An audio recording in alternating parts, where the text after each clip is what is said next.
परवेज ने हमारे नबी अलैहिस्सलाम का खत फाड़ा। कहां है परवेज?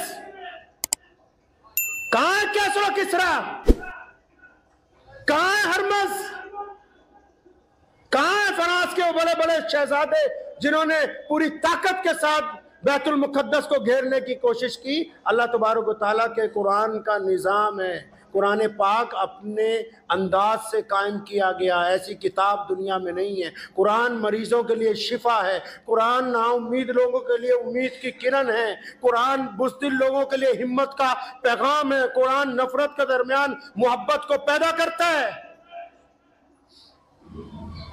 तो कुरान पाक की जब कहीं बेअदबी होती है तो फिर वहां पर कुरान पाक को मानने वालों की बुनियाद रख दी जाती है।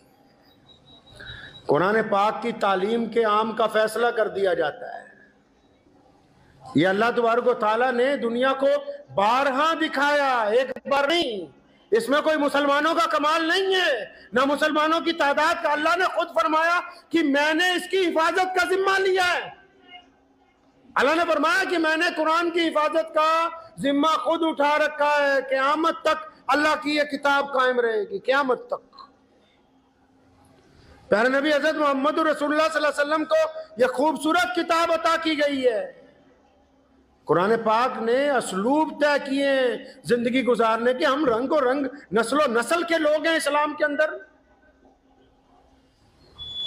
हरम के बेटों में मक्का मुकर्रमा से आप देख लीजिए, दुनिया की जिस मर्जी सिमत में निकल जाइए, कुरान पाक जो है किसी एक कौम का, एक रंग का, एक जुबान का, एक नस्ल का थोड़ी है। हमारे मुल्क में भी जिन लोगों ने नौजुबिल्लाह कुरान पाक पे एतराज किया कि इसमें आतंक की आयतें, जब कुरान पढ़ना आता ही नहीं, जिस दिन कुरान पढ़ोगे तो पता ये लगेगा कि आतंकवाद के खिलाफ जिन आयतों को तुमने ये कहा कि आतंक की है, दुनिया में आतंकवाद के खिलाफ पहली सर्जिकल स्ट्राइक, दुनिया में आतंकवाद के खिलाफ पहले हक और इंसाफ का अगर कोई ऐलान करता है तो अल्लाह तबारक व तआला का कुरान करता है।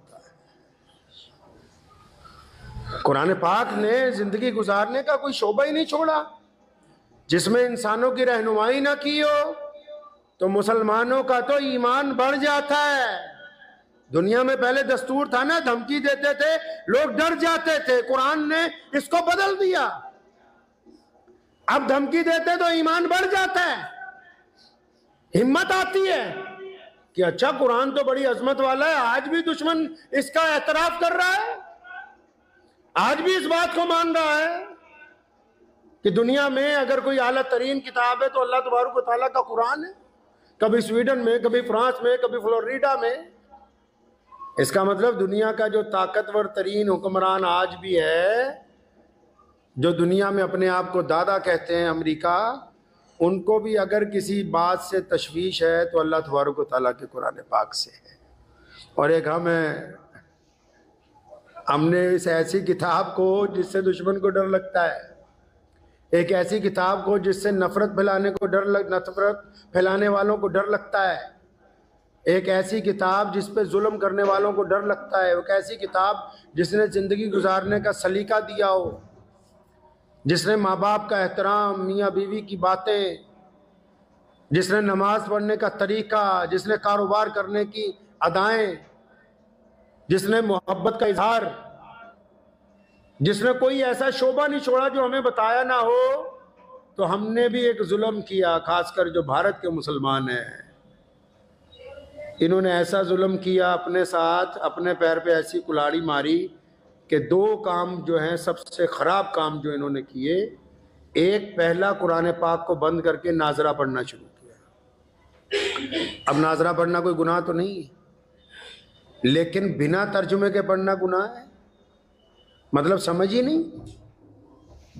वो कहते बस बंद कर दो, जो बुढ़ा मर जूगा फिर कुरान पढ़ावांगे। तो जी बस 500 रुपये मौलवी साहब को देंगे, कुरान पढ़ दो, हमारे अब्बा का इंतकाल हो गया। आप कभी किसी मदरसे में पढ़े? नहीं पढ़े तो चले जाओ, 10 दिन पढ़ लो। जो छोटे छोटे बच्चे होते हैं ना, उनको कहते हैं फलां के घर कुरान कहानी है, वहाँ चलो दावत है। अब अगला कहता है 2-2 4-4 सफ़े इकट्ठी पट्टी जाओ, इतना केड़ा चौधरी साहब देखना आ रहे कुरान कितना पढ़िया कितना नहीं पढ़िया। इन्होंने बेहतरीन अल्लाह की किताब, जिसने इन्हें सलीका देना था जिंदगी गुजारने का, कुरान पाक ने छोटी छोटी बातों का जिक्र किया है। कुरान पाक ने नमाज की वजह तस्मिया बयान की। कुरान पाक ने यहां तक कहा किन लोगों से गुफ्तगू करनी है, किन से नहीं करनी। कुरान पाक ने यह कहा कि यतीमों के साथ मामला कैसे करना है।